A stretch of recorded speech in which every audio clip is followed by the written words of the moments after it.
as a coach. So you became coach of Carlton, assistant coach, 2000, 2001. I'm assuming you learned a lot. You were under David Parkham at that time, another legendary coach in the AFL. Towards the back end, apparently, David Parkham reportedly threatened to quit after President John Elliott revealed it on the Footy Show. Not to David, but on the Footy Show. And that at that time, the Footy Show was footy. That was how anyone knew anything about anything. John Elliott, the president at the time, went on there and said that David Parkham wouldn't be coaching next year. You were an assistant coach at the time. Yeah. Do you remember that? Not really. Okay, no. There was a couple of things that sort of happened around that period. But when I was appointed at Carlton, I'd been talking to their CEO. I must have met Jack Elliott at some point, but I was talking mainly to their CEO around the possibility of joining the club, and then I agreed to. And I think in the background, David Parkham was already talking to another potential assistant coach that he had targeted. And I don't know if they were communicating with each other. They both had agreed or got people to agree to come on as assistant coaches. I don't know how true it is, but and then I was announced as a new assistant coach for the following year while they were in the finals. And I think Parko thought, why would we be talking about who's coaching us next year? He wouldn't have been happy. Either would you have been as a head coach. No, I would have. And I don't know why they had to announce it then, but they did. And Parko got a bit grumpy, not at me, but at the club for that. But have a great relationship with Parko. Yeah, I caught up with him in Melbourne about 3 weeks ago. And, yeah, we just have a really strong relationship. You finish your time as Carlton head assistant coach, and you're ready or touted as ready as a next head coach. We're seeing that right now in the AFL with a few coaches moving on. We've got the assistant coaches coming up. So that's you at this time. You, West Coast legend, who will forever be West Coast man, were meant to coach the Freo Dockers. Well, Neil Craig had the West Coast job, didn't he? Supposedly, and supposedly you had the Freo job. Yeah, I didn't have the Freo job, but I was in the last 2 or 3. So you interviewed for that? I interviewed for that because they were both looking for a coach, and they'd both asked if I would present. So I did present to both. Because how did that feel? I mean, in purple, probably. I'm assuming. I certainly didn't wear purple to the interviews. Not at that stage. I would have adopted it, begrudgingly, but with a polo. I was going through and presenting as well as I could for both roles, and. The Fremantle role, I was in, I'm not sure, I think in the last 3, and they probably had another step or 2 to go, and West Coast offered me the job, which I still weighed up, which is the better job, which is going to be best for me, the fit for where the clubs are at, for what I want to try and what I would try and do, looking at the lists and what they had in place, and I really couldn't split it. I thought they were both really in similar positions. They were both at the bottom of the ladder at the time, but had really good young kids coming in. I think Pav was brand new at Freo. West Coast had just got the previous year, I think, added a 17-year-old Daniel Kerr, and had obviously a high pick Cousins going into so it was a pretty good young list, both of them. So in the end, it was there's no guarantee if I stay in the Fremantle race. There's no guarantee I'll win that job. But I've got a job offer here and I can't really split it. The one thing was, am I going to be comfortable coaching Glenn Jakovich, Ashley McIntosh, Drew Banfield, Michael Braun, guys that I'd played with? Your teammates? Yeah, obviously Jakovich, McIntosh, Matera, all dual Premiership teammates. Drew Banfield in the 94 Premiership, and then some of the other younger guys, which I wasn't too fussed about, but like Cuz and Gardy and Michael Braun, who'd come late in my career. But I needed to be comfortable that my authority would be strong enough to bring that group together and have the support of those older players. And in the end, I think them knowing me for who I was a real benefit, that they were just great senior support players for me. Sorry to go back into playing for a sec, but I just thought, do you remember when Freo came into the competition and what that dynamic was like from becoming the one-team town to then having to share that? Yeah, I sort of do remember them talking about it. And in the year leading up to it, we were just a bit nervous about them trying to poach a lot of our players. we had a heavy Fremantle based group of gun players like Peter Sumage and Glenn Jakovich and David Hart and Michael Brennan and Chris Mainwaring, and you could go through many of those guys. Peter Wilson. We were Get any nervous. of these guys. I'm just waiting for the guys. Who they get? They get anyone? Zorba. I don't think they got anyone in the end. I'm not really sure. David Hines went down there. Someone went there as a trade for Phil Matera. They gave Phil Matera up to us. I can't remember who it was, but there was a couple.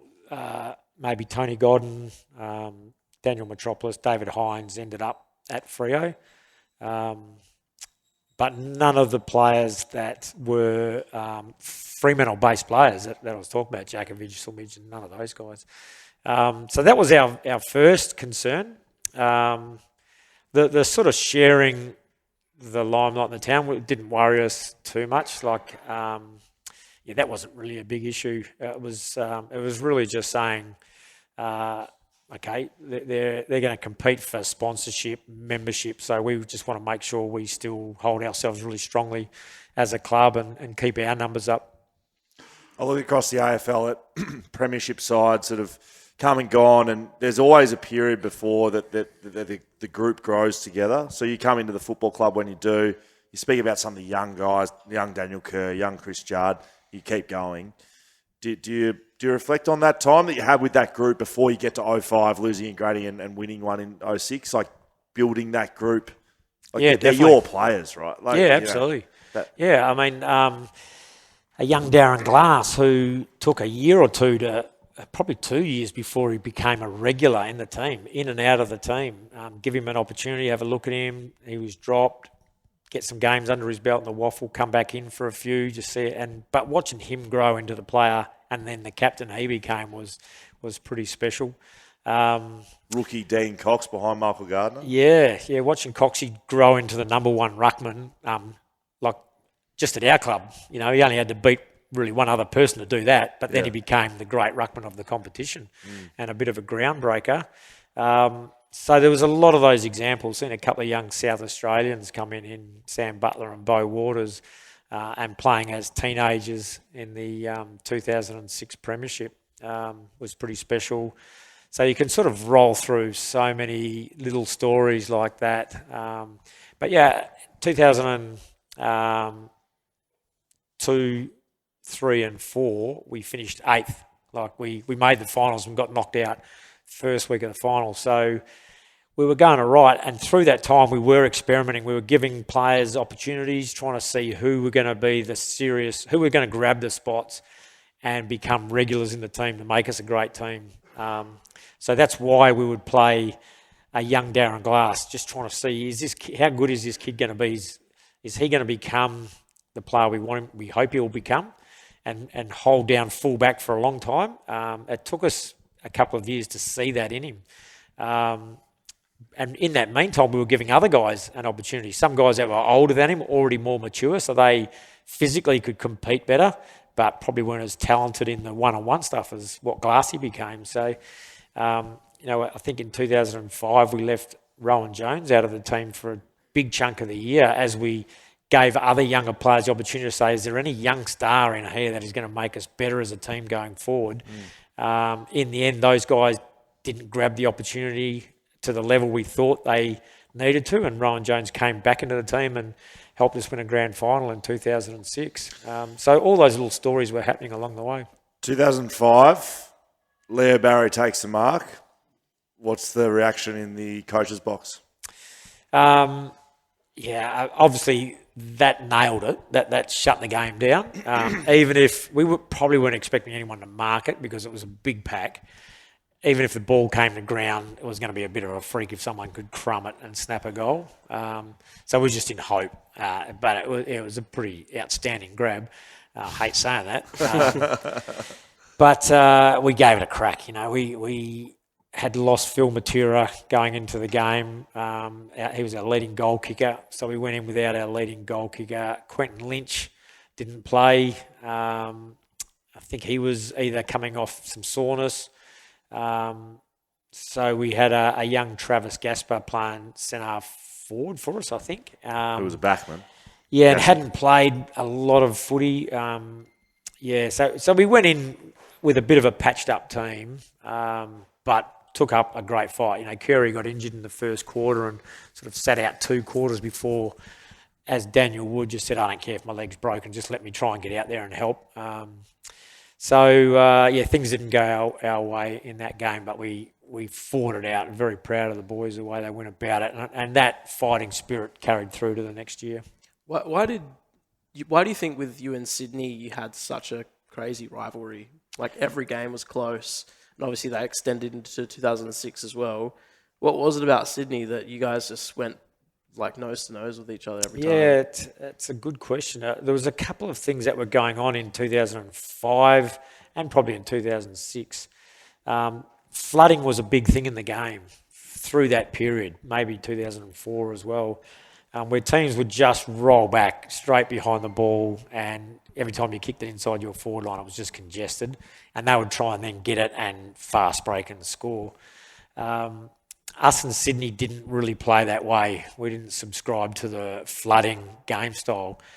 So we played a bit more traditional positions, which meant we were a bit more man-on-man. There was a lot more really good one-on-one contests across the ground. So I think that's why. I mean, it's always interesting because the 2 teams that didn't really go into the flooding played in those 2 grand finals 2 years in a row. Not that we were miles ahead of everyone, but we had stuck to doing something against the grain of what other clubs thought was the way to go. But we're obviously evenly matched, with Bolton and Kirk and Goods running through the Sydney midfield with our players matching up. Barry Hall and Michael O'Loughlin, 2 gun forwards. They probably had us covered in that area. Lynchy and Ash Hansen, probably not quite as big a names as O'Loughlin and Hall. But we had Glass and Hunter as key defenders who have matched up on their key forwards really well. So it was just evenly matched, really good lineup, both teams. What do you remember of Staker getting hit in the face by Barry Hall? I think everyone was just in shock. Like, did that just happen? That's certainly what we remember. And you do feel for your player. Like he was badly hurt. There's nothing you can do. It's a horrible position to be in where you feel helpless. You really can't do anything. But you wanted to run out on the ground. Yeah, I sort of. Yeah, I don't know. I think I got a bit more sensible. Then Barry Hall was like, a little bit crazy. Yeah. I even Bo Waters did run up to have a crack at him, and even Bo looked like I just got to keep my distance. It's like trying to grab a taipan snake or something like that. Like make out as though you want to have a crack at it, but you're always out of reach. I'm fairly sure 2005 you lose the grand final. I'm pretty sure I'm right. 2005 you head to London for a exhibition match against the Dockers, which was some sort of pseudo exhibition, some sort of pseudo footy trip. Poor planning. That was poor planning. Put it within 3 weeks of the grand final. Not sure how the sobriety of most players would have been, but you're the coach, so I guess that's on your standards, John. Don't look at me like that. I played in a couple of those games, so I knew what was going on. Don't worry. I played in, I think, 2 exhibition games in London. One moment that I've sort of come across a few times, across a few chats with people, is Freo weren't in the grand final in 2005, and they were set to ruffle some feathers, and a few in particular. One in very particular, you ended up coaching later on in your career, Mr. Crowley. You ended up coaching him at Essendon, I think. But they were instructed to go and ruffle some feathers, and especially younger Eagles. And from what I've told, and I'm asking you weren't too happy about it. Did you perhaps make your way down to opposition coaches' boxes? Yeah, I may have, yeah. So Fremantle approached us before the game and said, let's make this, it's obviously an exhibition game. Rather than just trying to win, let's share teams. Like, you tell us your starting lineup, we'll give you our starting lineup. So we can sort of get young players on young players and older. Right. So we said, yeah, whatever, that's fine, let's do that. So we did that, and then Fremantle went and lined up all their old players, knowing where our young players were, and started to bash them up. So straight away I'm thinking, that's a dirty act. You like that? seriously, we're in London and you're trying to play tricks like that. So, before the ball was bounced, I was fired up. And then they started bashing and crashing, and every time one of our younger players got hit, I was getting angrier and angrier and angrier. And then it just got to that point where I got up out of my chair and I walked out of the... Like, we weren't in coaches' boxes because it's not a footy ground, it's a cricket ground. They're all just private, like, suites where people go and sit and have a cup of tea and scones. So I walked out of ours and I thought, I'm going to go and, like, have a chat to the Freo coach. And so I'm walking down this corridor and I came to the first door next to ours and I just bashed it open, like smacked it, and it slammed open, and there's always English people just in there having their scones and like, oh, excuse me, went out. So I went to the next door and I didn't bash it quite as hard. I was sort of almost like opened it. Who's in this one? No, it wasn't them. So go to the next one. I don't know. It took me about 4 doors before I found them. So now I'm really angry because I thought they were hiding. Like, so now I wasn't even calming down as I was walking along. I was getting angrier. And I just remember, like, bursting in and saying, like, swearing at them, what the is going on and what are you blokes trying to prove? And I'm looking at Chris Connolly, who's the coach, and I'm saying, actually, Steve Malaxis, who's my old captain at West Coast and a mate and a good Eagles man, but he was an assistant at Freo at the time. And as I burst in, I was looking angry. Staver said, try to do the right thing, mediate, hey, Woosha, calm down. Staver, I'll knock you out first. And he just went quiet. And so then I had to go at Connolly, and Connolly just said, hey, I'm not coaching. Kelly O'Donnell's coaching him today. So he's throwing Kelly under the bus. Anyway, I was just carrying on and whatever. Then I walked out, went back to our box. So we had a big crack at him and, went back and that was it. Sounds like you got played by the Fremantle coaching staff. Careful, Dan. Careful, Dan. Definitely.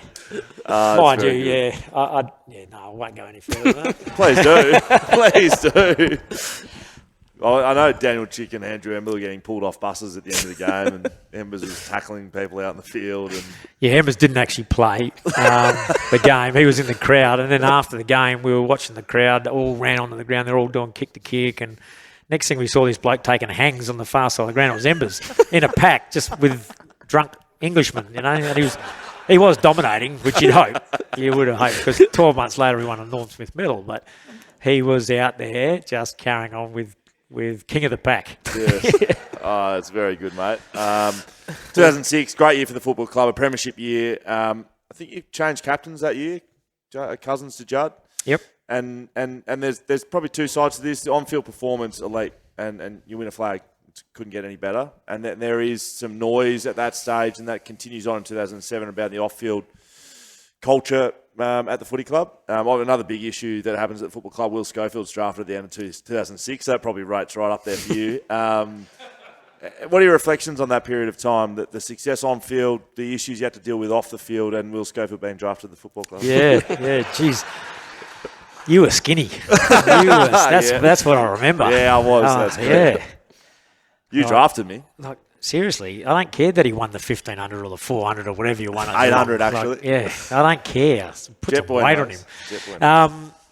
It was a tough period. It was a really tough period. We had a good squad. But, we had the issues that were becoming more obvious with Ben and more observable, with some of his actions.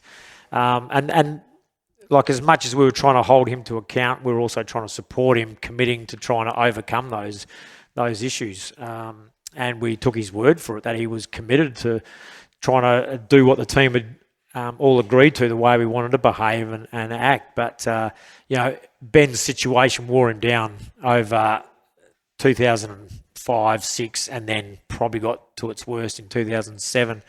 So it was tough trying to keep everyone upbeat about trying to win a premiership while dealing with some of those issues, all of those issues, and getting that balance right and not hiding them, being as upfront as we could with the players, with the knowledge we had, and dealing with that. So, Yeah, look, it was tough, but I think we handled it pretty well. I wouldn't say we got everything perfect, but yeah, you're right. At the end of, I think it was at the end of 2005 or early in 2006, we took the captaincy off Ben, which he wasn't happy about, but we had to make that call at that stage. He wasn't the right person to lead our footy club.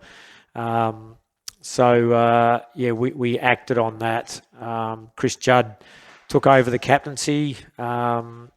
And away we went from there. But it was a challenging time all the way through, even up to having to make the decision to cut Ben from the club at the end of 2007. I think it was pretty tough to do. But like I said, all the way through that, we try to support Ben as much as we could in terms of beating his habit.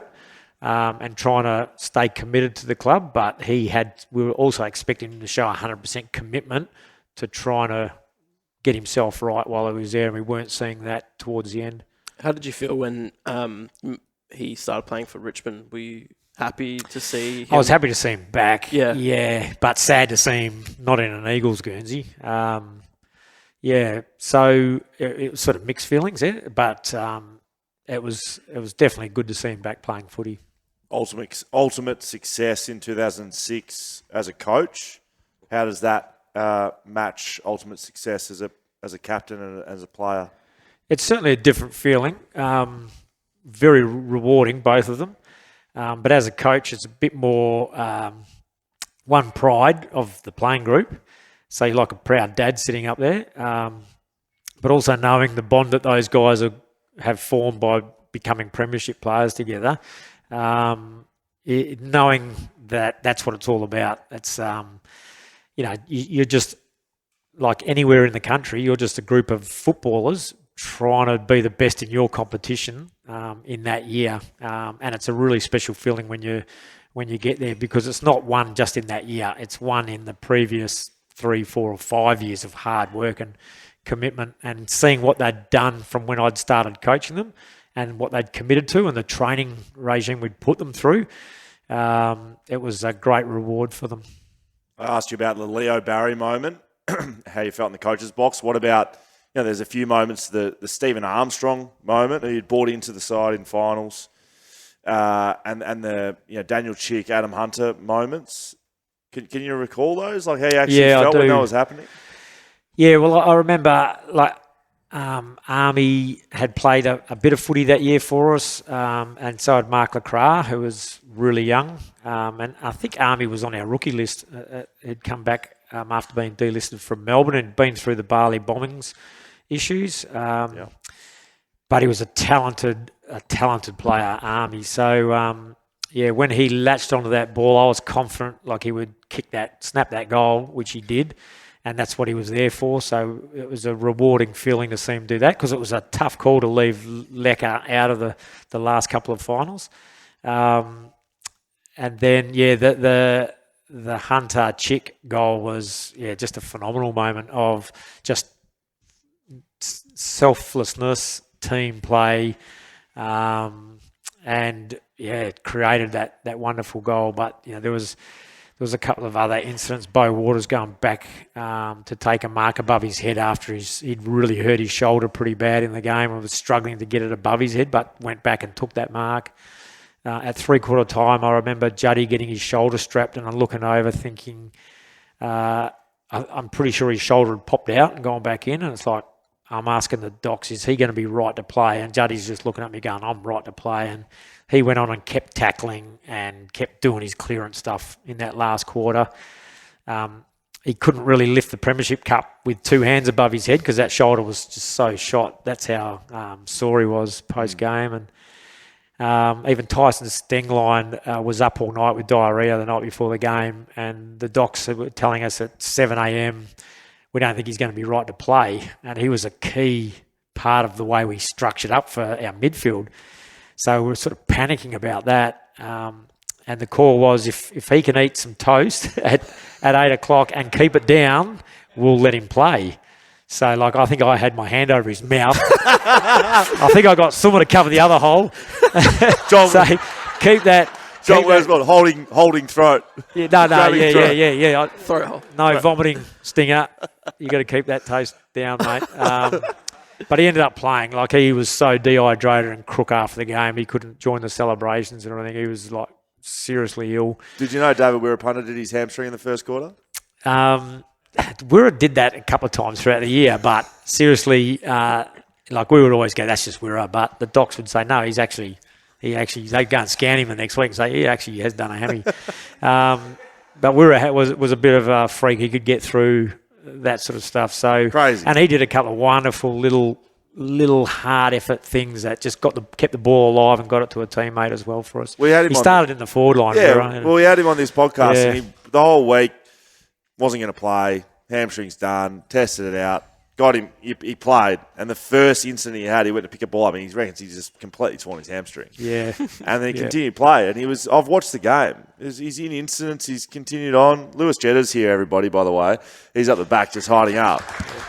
Lewis Jetta, Jet boy, in the 2018 grand final, he did both his calves. Absolutely did both his calves. I remember him speaking to me halfway through the third quarter on the ground. I'm trying to do my fucking job on Jordan Ngoe. Jet boy came up to me. Hey, bros, how you going? I was like, just concentrating at the moment, mate. It's the middle of the grand final. He said, I've done both my calves. I said, you're all good? Yeah, I'm good, bros. Oh, no worries. Strap him up. So I know what we were talking about. The only other moment I want to speak about, and you may not have much, there was a ball very late in the game. Daniel Kerr, in all his wisdom, great player, unbelievable, has turned inboard and kicked one into the middle of the ground. Yeah. This came across my socials not long ago, and there's a one-on-one contest in the middle of the ground, and you're up by less than a goal, less than a minute left, and the man who wins that ball is Rowan Jones. And I think he's someone that the players and the coaches have a lot of respect for. Sometimes by fans, not as much respect. He was a big part of what you guys did that year, wasn't he? Yeah, he was. He was a huge part of the team. And that moment. Yeah, no, that moment was a game saver. I don't know what Curry was thinking. That was like, that seriously gave us a heart attack. He kicked on his left. It would have been better if he actually kicked it backwards their way along the boundary line. Just don't kick it in the middle of the ground where we are so vulnerable. And away he went. But yeah, Rowan got a fingertip on it and kept the ball alive, and we hung on. But Rowan Jones, he was a wonderful part of the team. He certainly wasn't the superstar, but he never let us down in what we were asking from him. And knowing what his role was within the team, he delivered brilliantly. People still come up to me and go, "What did you see in Rowan Jones?" You know, and I say, I don't even bother trying to defend him anymore. I just go, he did a great job. He was seriously helped us win that grand final by playing his role. And I often will say, if we had left him out, you should have seen who was going to replace him. It was probably a really skinny Will Schofield, although you went on the list. No, I wasn't on the list there. So I can't use that one. But you would have hated the player that replaced him even more. Yes, correct.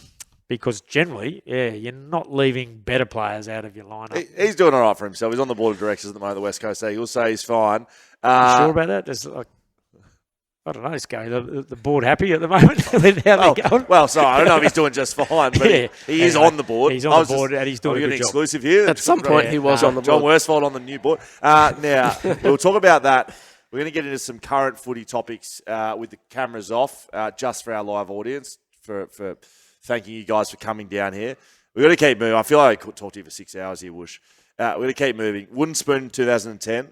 So, again, I was there for that one, not for the Premiership, just for the 2010 Wooden Spoon. My reflections on the time was a lot of work being done on our culture and off the field and the way we were as human beings. And I look back at it with great pride, really. I learned a lot in those first few years, but on the field, it resulted in a wooden spoon. Now, the current West Coast Eagles side, who knows what happens this weekend, but they're in a decent patch of a downturn. We go on and play in a prelim the next year. That wooden spoon into a prelim, do you look at that as, well, I look at that as the culmination of the Premiership side that goes to 2018, because there's a lot of players in there. You were head coach at that time. How was that pressure as head coach, worst side in Australia? Yeah, it was intense. In 2010, definitely, there was so much talk about similar to this year. The Eagles are no good. They're miles off being any good.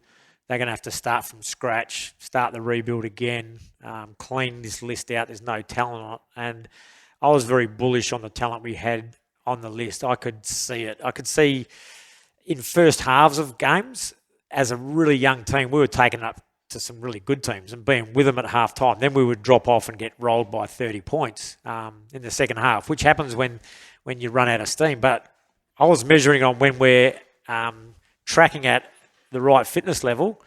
We're as good as some of these really good teams and we're young.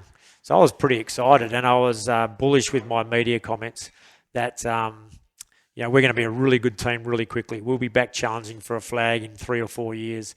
I was made a bit of a mockery, but I seriously believed it. So I wasn't saying it. I didn't really care that the media didn't believe me because I could see it. I felt it. And, I think in 2010, as much as we won the wooden spoon, I feel as though in 2011 we made the prelim, like you said, and I won the Coaches Association Coach of the Year. Congrats. I seriously think 2010 was my best coaching year because of keeping the players' confidence levels up when they could have been flat. It is tough when you're not winning games, but we were going to be no good in the future if they had have just dropped off their training standards and their focus on what we were trying to achieve.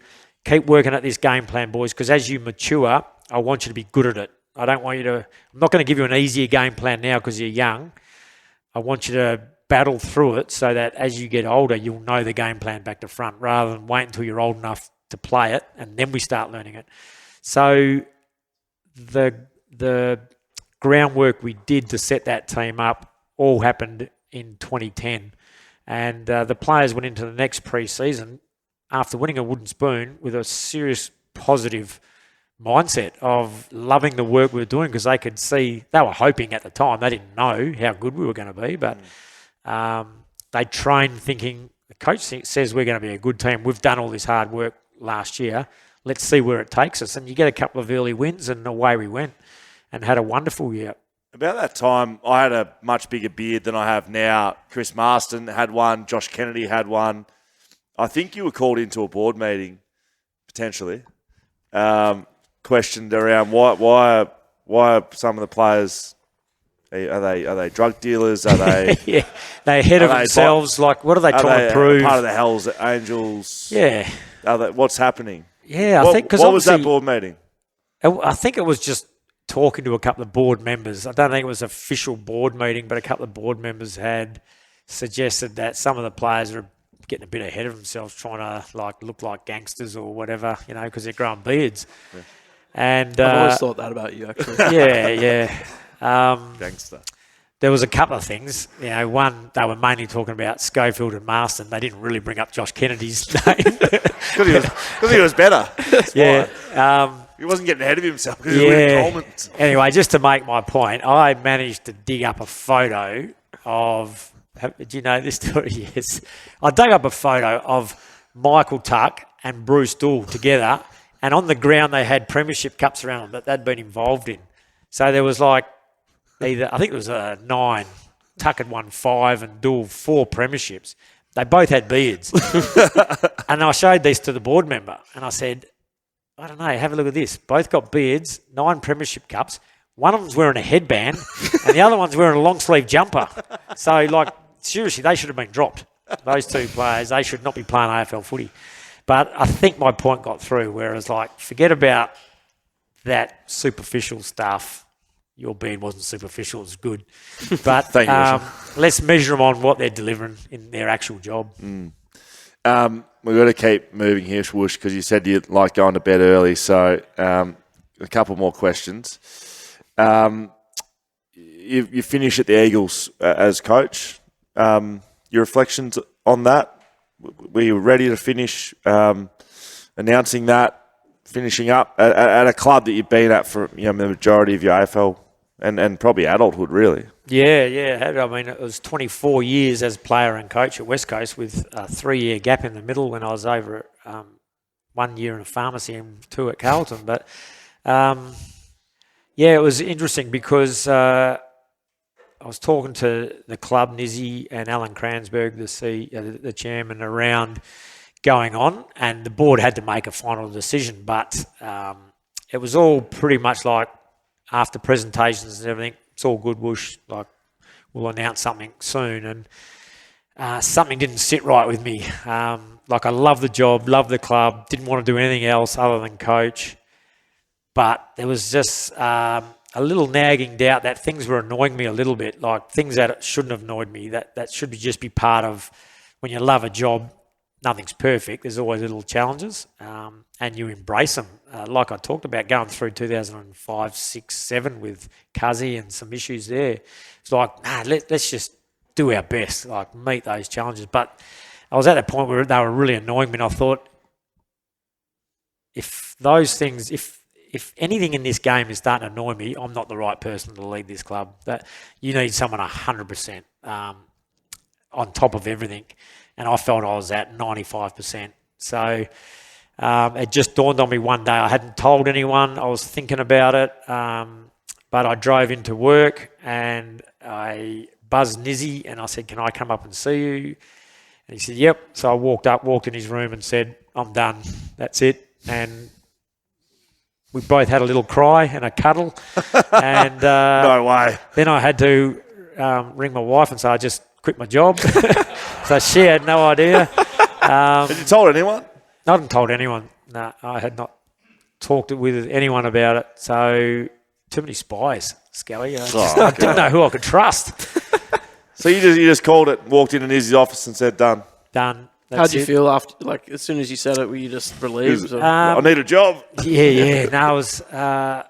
I did feel relief, no doubt. I felt like that feels the right thing to have done, and I think that was on a Thursday, and then on the Friday, a few of the old 92, 94 players, like way before that, had teed up to catch up for lunch. So I'm thinking I can go to lunch and stay at lunch now. Like up until that point, I was going to have to go and have one beer and go back to work. And then I'm like, I'm tying one on now. I'm not. There's no 4 weeks notice in, is he? I'm out. Going to the club with the tracksuit on now. It's all yeah. Rumours. Yeah. But yeah, it sort of caught a lot of people by surprise. I think I don't necessarily think it was the right thing to do, but that's just how I did it, and that's. Unfortunately then, because it shocked people, I had the media camped out on my driveway for the next 3 days or whatever it was, like harassing my kids, and that wasn't that pleasant. No. Just trying to get up the next morning and take your kids to school, and they're running up the driveway with cameras and microphones. My kids were young, so I understand they got to do their job, but it wasn't that nice. The kids remember it. They were quite. It was quite daunting for them at the time as being little kids. Be scary. Fast forward a little bit. So your West Coast is done.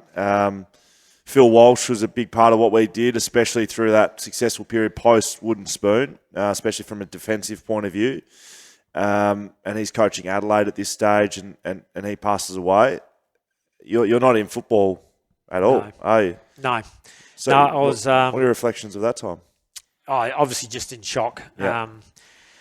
Walshy, when he took the Adelaide job, because I'd finished at West Coast, he asked me to go over and just observe what he'd set up. So, obviously started coaching them in October and November. So then by January, I went over there and spent a week with him, talking with his coaches, talking with their footy manager and their CEO, just to give Walshy some feedback on how his message was getting through and how he'd set things up and if everyone understood their roles, which I really enjoyed doing that. And then I obviously came back to Perth and the season started and they were rolling along pretty well, but I was checking in on Walshy regularly and basically asking him how he felt he was going and what feedback he was getting. And then we were just planning for me to go and spend another 4-day stint with them mid-season, and we'd agreed we wouldn't do it when they came over here to play the Eagles because that would be a big distraction if someone sees you. If I'm sitting in the Adelaide coach's box for that game. Anyway, he unfortunately didn't make that. He passed away the week before that game. That was Adelaide's first game after he passed away. So it was just a shock, obviously, to hear that get that phone call coming through on the Friday morning, and my thoughts were like, that leaves Adelaide in a mess. Obviously, they've got a season to try and play out, and I didn't really know what was going to happen, but I thought if they need some help, I'll be ready to go and help them. The next day, Saturday, Adelaide rang and just told me what they were thinking. We're going to put a young Scott Camporelli, who was a young assistant coach, we're going to ask him to step in for the remainder of the year. Would you be available to come and support the coaches as a footy director, that sort of role through the remainder of the year? And I said, no problem. So by Sunday, I was on the plane and went over there for the next 3 months and helped them through that period of sort of dealing with what had happened and understanding what it all meant, understanding that the footy season was going to roll on. Meanwhile, memorial services and a funeral to happen as well. So it was such, just a tragic time, but the AFL world was unbelievably supportive again. It sort of showed how strong that AFL community is to support all of the Adelaide Footy Club and the Walsh family through what had happened. Not that you're a parachuting and fix things, but you can't help but you look at the Adelaide and you go in and you help out there, gets you back into footy really because you weren't in football. And then the Essendon supplement saga goes down basically and you parachuted in there as well. Without going blow by blow, your reflections on that decision to go and take that role up, because you would have known it was a tough one. Yeah. Having players not playing with you, Ryan Crowley, who'd been bashing blokes up at London in 2005. That was a hard phone call. Ring Ryan Crowley and say, I need you. Going to coach Essendon. Yeah, it was, again, so I came out of that Adelaide situation, and as tough as it was, it made me appreciate how much I love the AFL again. I'd felt for those Essendon players for the previous 2 years, watching some of the press conference where there was Joe Watson at a table with all the players standing around him talking about, people are saying we're drug cheats and we've got to face all this stuff and we haven't done anything wrong, or, we just did what we thought was all legal. And I just felt for those young guys because the footy had delivered for me as a footballer, as a player, the greatest moments of my life, the most fun, my whole playing career. And I'm thinking, how can the game be doing this to these young footballers? They should be like the happiest they're ever going to be, and they look like they're going through one of the toughest periods that any athlete would ever go through. So I remember sort of watching and seeing that unfold while I was still coaching the Eagles, and then while I wasn't in footy in 2014 and 15, and then when Essendon decided that they were going to appoint a new coach, it was a bit like, who wants that job? Like a young coach, it would be such a tough gig to go into. The whole place was mentally scarred. That you were going to have to try and just get the players to trust you as a coach again, because they would have been challenged in that regard. So the position I was in was I could easily come back to Perth. I wasn't planning to get back into coaching. I could come back and just get on with life and I'd be happy. I'm not going over there to prove myself as a footy coach. I'm going over there just to help the Essendon Footy Club and these players in particular deal with what they've just been through and try and get them back on a level sort of playing field, believe in the game again, believe in the Essendon Football Club, and then let them go. Let a new coach come in and hopefully have Essendon back to normal, and away they go. So that was my aim. That's what I spoke to them about. That doesn't mean we went in to just muck around. We went in to challenge ourselves and get the best out of them. But certainly in 2016, when all the players got suspended, it was about getting better, but knowing we may not be winning many games this year, if any. But the idea was to, like I said, have the players that were suspended. They weren't allowed in at the club at all. They had to stay right away. But we knew they would talk to the players, and we wanted them to hear the good stuff that was going on so they would come back to the club the next year, because the risk was they all just left. They would have been getting offers from every club. They were all gun players, Cale Hooker, Michael Hurley, Dyson Heppel, Tom Bell Chambers. You go, but we got them all back. So that was part of it. Get those players to commit back to the club by showing them what we were building, and then help them through their first year back in 2017 when they haven't really been in the AFL system. They're running with the Bulls and checking out a European summer. And Joe Watson found his wife, so it's not all bad came out of it. Joe hooked up with a New York girl and married her. So anyway, it was a challenge. But it was about, those young guys just getting back into footy and believing in the game again, which I think we did. The 2018 Grand Final, what's that like watching on, again, as a player and then a coach of a lot of the guys that play in that game? How do you, where are you when you watch that game? How do you feel? What are your reflections I was on up in Broome. That's the year I unfortunately, whatever, but I know I don't look it, but I turned 50 back in 2018. So I was up there just with my family. You're looking good, mate. Yeah, thank you, mate. Thank you. Just took the family up we all went up to Broome. And so we were at Broome watching the grand final just in a hotel room. A couple of the kids couldn't watch it. They walked out. They were like, this is too... West Coast fans? Yeah, they were Bombers fans at the time because I was working there, but they were West Coast fans for the grand final, definitely. Were you going for West Coast? Yeah, absolutely. Yeah. I couldn't barrack for Essendon that day.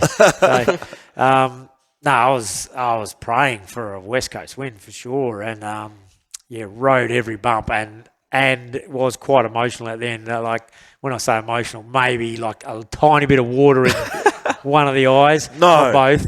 Really, mate. Mark McRae. I talk about. It was. It was windy and there was all sorts of stuff going on. But you knew a lot of the players that played. Yeah, absolutely. In 2010, all you guys that went through that wooden spoon, but yourself, Shannon Hearn, who was captain, and Lecker and JK, Shuey. Yeah, all those guys. And then the guys who came out of the wooden spoon year were like Jack Darling. JK, even just getting him to the club was hard work to replace Juddy, but then to know that, I sort of promised him we would give him every chance to have a fulfilling career if he came to West Coast. So to see the career he had, but to win a premiership was a good feeling when you make a promise to someone. You want to try and live up to it. You're telling me you're going to win a flag. I didn't tell him that, but I say you're going to have a great career and we'll give you every chance to be successful. It was pretty special. Even Gov, Gov was a rookie, still a rookie listed player while I was there, and to see all that unfold was brilliant. Do you watch much footy as a fan now? Yeah, I love the game. I don't. So I'm really looking forward to any game that's on. I'll stop and have a look at it if I can, but I don't put things on hold because there's a good game on. It'll be I'm just doing my own things. That's just bad luck that West Coast are playing North Melbourne at home. It's like, sorry, I can't get to that one, that blockbuster. But I still love it, So, I was riding every bit of the game against the Bulldogs last week. I think it was in 2010, Scully. We beat the Bullies in the last game of the year, I reckon. I was first emergency, actually, so that probably means you didn't pick me. Yeah, you didn't have the green vest on, or? I remember watching it. I was sitting in the stands. It was great. Yeah, it was good to watch. So, 2010, we won the wooden spoon. Up till that point, we'd only won 3 games. The Bulldogs, we were paying like $9 against the Bulldogs that day. Right, I remember and this. We went out and rolled them. Yeah. So I was like thinking, don't write West Coast off this week. They've only won 2 games this year, one less than us that year. They're no chance. But it's the Bulldogs at Marvel Stadium again. And I'm thinking, surely Lightning Were you thinking this before this game just Yeah, Lightning can strike twice, mate. And it did. I was like... Oh, what? I've got one final question to ask you because I've been dying to ask this in a little bit of a public forum. I bang on and carry on like a pork chop at events I do around. That the moment, the McGovern to Vardy to Ryan to Sheed, the moment that everyone sees who wins the grand final, I carry on like a pork chop and say that doesn't happen without me being involved. And I tell this story about No, it's true, though. Well, fucking, do you hear this? John Worsfold said it's true. Right? Not me, John Worsfold. Most respectable man in Western Australian footy says it's true. So it's true. I tell this story, a lot of mayonnaise on it. I go gallivanting down the middle of the MCG. Jordan Ngoe, see you later. Just like Gary Ablett.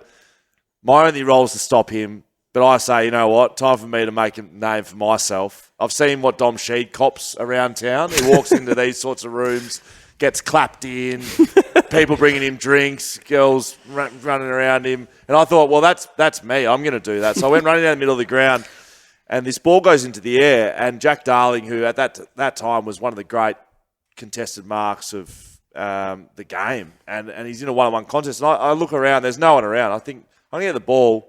I'm going to run into the goal square. I'm going to balk. I'm going to spin. I'm going to bounce. I'm going to do everything.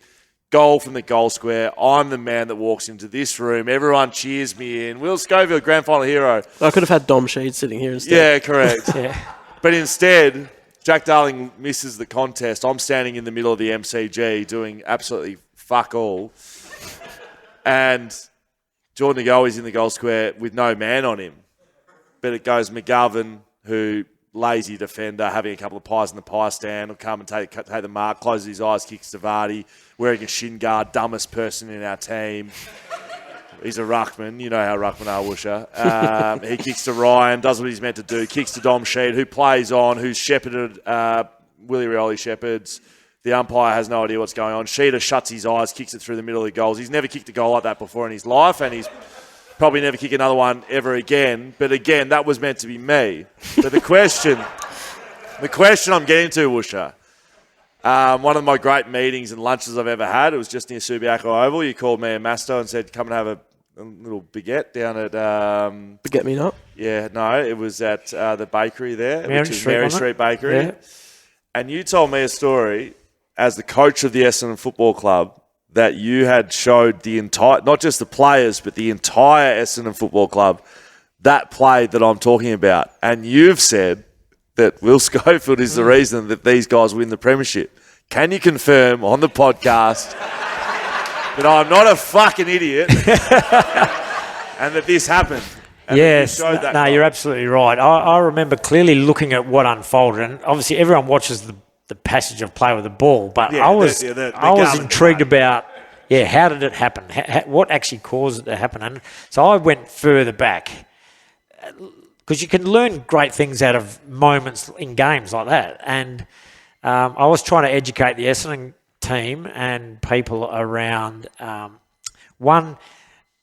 8 years earlier, you wouldn't have done that as a young player. You wouldn't have had the knowledge or the instinct to think, I'm going to go now and try and make this happen. You imagine as a young player, you're in a grand 2 final, minutes, you're just like on your man. You are not moving.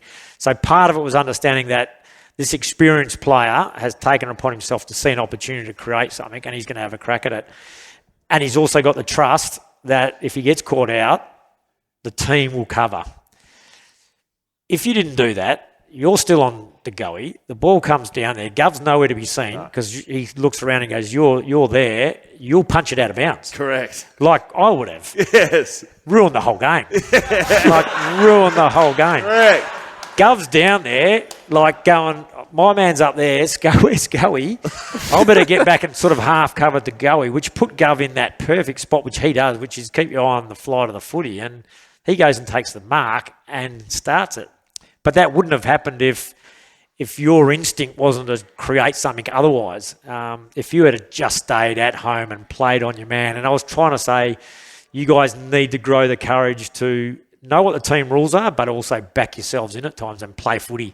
Just play instinctive footy as much as you can, and you won't get told off. You may have got told off if the goey actually outmarked Garvin and kicked that goal. But Correct. No, I'm not sitting here if he kicks that goal, mate. But it didn't happen, It didn't happen. Yeah, no, exactly. You're right. Yeah. So there we go. John Worsfold's confirmed it, ladies and gentlemen.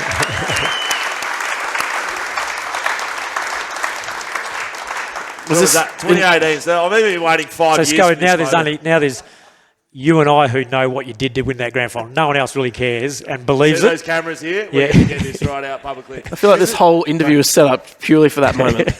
What? You think I'm here to do a fucking I'm here to confirm my beliefs. It's like speaking to my dad telling me he's proud of me or something. It's the greatest moment of my life. Whoosh, we could talk to you forever, mate. And we have had a great conversation. Thank you, first of all. John Worsfold, everybody. Thanks very much.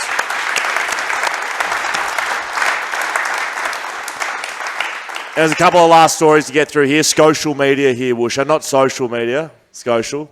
You got it? I'm with you. Thank you. Yeah. I thought you'd like that. Now, social media, this is where we ask the people, and there may be some people here that have put some questions through to ask you the questions. You've heard enough from Dan and I. This is from the people, by the people, for you. You can quick fire them. You can give us some long fire answers. All right, let's do it. Brady Pont, 18. What was it like seeing the battles of Wayne Carey v Jacko? Yeah, it was pretty special. Obviously, two brilliant footballers, and saw just a change in the way they wanted to compete. Saw Carey thinking, like, pride that they tell me how strong Djakovic is, I'll show him up. But that was playing into Jacko's hands, and he towed him up in those contests. And then Carey started running him around, and Jacko was like, "Oh, this is a little bit tougher." And but yeah, awesome contest to watch. Two young guys. I think Carey might be 1 year older than Jacko, maybe two, but they basically played against each other all the way through their careers. It was good to watch. Tyler_Muddler. How many weeks would have you got for your hit on Dermy in the 91 grand final? What did you do, Woosha? No, it wasn't a grand final. It was just it was a game at Subi Oval. Cleaned him up. It was play on. No, it was. Good. It was play on. Everyone stopped because they thought, oh, something just bad went down. But then Chris Marion picked the ball up and off he went. Played on. So there was no free kick. Nothing. No, there was no free kick. No Clean hit. What did you do? It's just a little shirt front. Just a little shirt front. Yeah. But Dermot got up, so it was all good. I think I would have got in today's game maybe two. That's very good. We'll do that one a little bit later. Yep. Kareem_M. No. Joshua_Kenworthy. How did the chat with Ryan Crowley go at Essendon? Yeah, it was I think he was in a bit of shock when you imagine his phone rings and he picks it up and I say, it's John Worsfold here. And he's thinking, what have I done wrong? Is he like going to come to get me or something? But yeah, then had that conversation with him about, he would have known where Essendon were at. And I was like, do you think you're up for getting back into the footy for another year? And it was good, really good. I enjoyed coaching him. Yeah, I've got to know him after and I hated him. He was my rival. Yeah. Good man, though. Absolutely. Good man. DMull_91. Do you have any remorse for making everyone still sleep with the lights on from those you played on in the 90s? Yeah, I don't have remorse, but I do reflect occasionally, like maybe twice in 20 years, that I was a little bit over the top. I admit that now. I sort of took it just a little bit beyond what I should have. Just a bit. Gavin_Harris97. Best malt house spray. It was on one pretty young player. Straight to it. Yeah, I know. He knows the one. I can't actually say the whole thing, but I'll let you fill the words in. So we had a young player playing in the forward line, big key position player, but he was lazy. Like he tried to hide at training, and we played this game at Waverley. We must have got beaten. We came in, we're in the change rooms after the game, and Mick sort of gave a few people a bit of a spray. That wasn't good. And then he went, and when you die, on your tombstone, it will say, here lies the laziest that ever played football. And yeah, we'd lost, and we were like, just trying to hold back our laughter. When you die. When you die. No, it's not going well. It's like, on your tombstone, he had it all written out. This is what it will say. Yeah, it was good. It actually gives me a little memory. Late in Woosh's coaching career, we were playing at Sydney, and it was a good setup. You're going around the room and you're picking blokes out, and I was a very young Will Scover skinny still. And I remember you going, Emmers, how many games you played, Emmers? And Emmers sort of sat there thinking, I don't know. And he said, Emmers, tell me how many games you played. Tell me. And he said, he got it right, 234, whatever he played, 234. Oh, so you are fucking counting them, because what you've just fucking done there, you've just put out a game and you're just counting the games you're playing. You are counting them and you know exactly how many you've played. Ember's like shivering his head. Yes, Woosha. Yes, Woosha. Chippy 88. Is it true you made Adrian Fletcher square up on a derby mid-game? Yeah, that is true. Yeah. So I think Adrian Fletcher at that point had moved to Fremantle, but he was a Brisbane player prior, and my brother roomed with him when they were living in Brisbane. And then my brother got the flick after 30 games, came back and was playing for South Fremantle, for $50 a game. And he said to me, hey, Adrian Fletcher, he never chipped in for that bond money that we paid, or he took all the bond money and hadn't sent me my half when I had to move back to Perth. And I'm going, well, Adrian Fletcher's now played 150 AFL games, getting paid well, and my brother's earning $50 at South Fremantle. Leave it with me, Pete. So anyway, I was meant to be playing full back, and so Mick had named me on Paul Pios at full back, and Fletcher was playing in the midfield. So I said to Guy McKenna, Bluey, do you mind just starting at full back? I just want to start on the half-back flank because I feel like I'm a bit out of the action here. So anyway, Mick's looking, as we go out into our position, Mick's going, what? Why is Bluey in the goal square and Woosha up there? And they bounced the ball, and the ball rolled out to the wing, and Fletcher was after it. It was a pack, and I was in the pack, and I had him by the throat again. Could have got done for throat grabbing. It's your special move. Yeah, I just said, mate, you owe my brother $200. Sort it out. He was like, now? Do you take pay pass? Fletch laughs about it. He says he went and wrote a cheque at quarter time.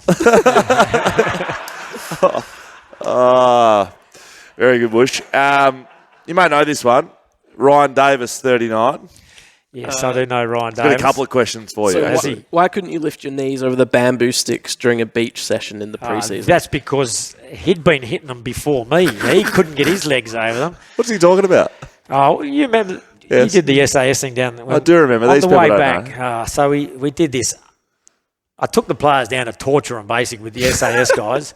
And they had these bamboo poles they had to do these activities with from pretty much Swanbourne Beach.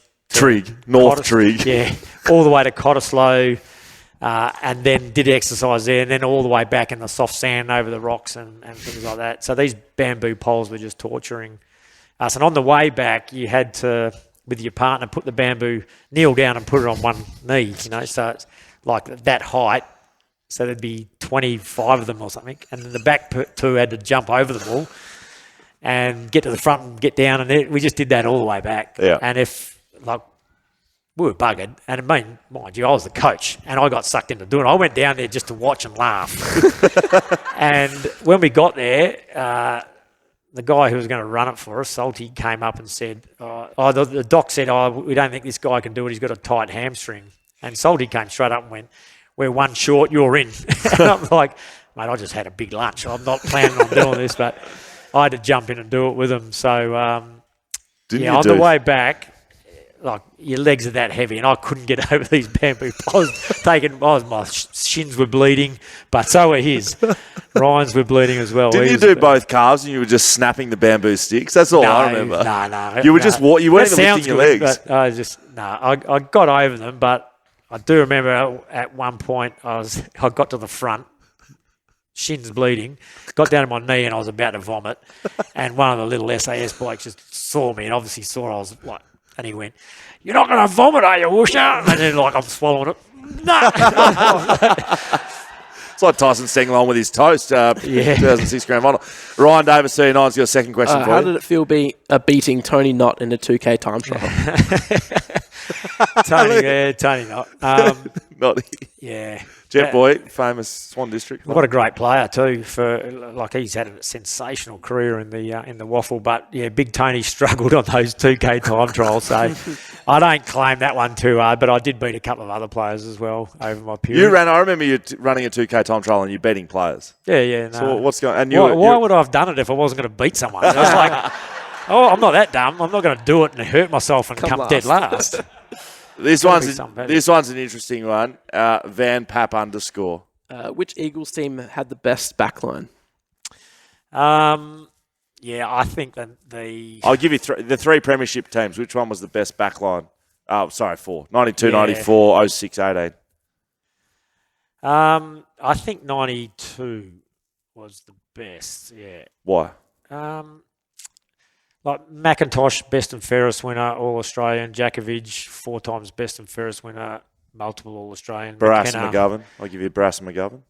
Has Barras got an All-Australian yet? Or Not yet. Not yet. No, He's got a best and fairest. Don't even throw their names up. He's got best and fairest. McGovern, 5-time All-Australian. McKenna, All-Australian. Couple of Hearn. best and fairest. Hearn.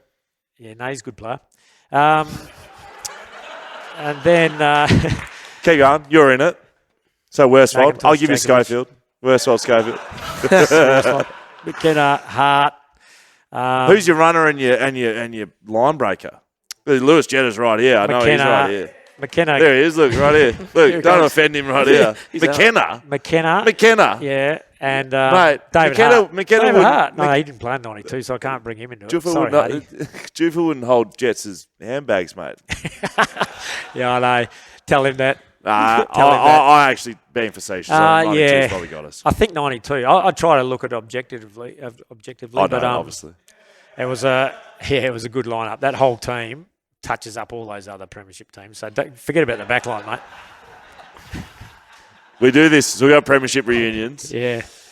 Couple of things to tell you. So we do Premiership reunions. We got 92, 94, 06 and 18's just been invited. So thanks for inviting us down, mate. Yeah. We only won it 5 years ago.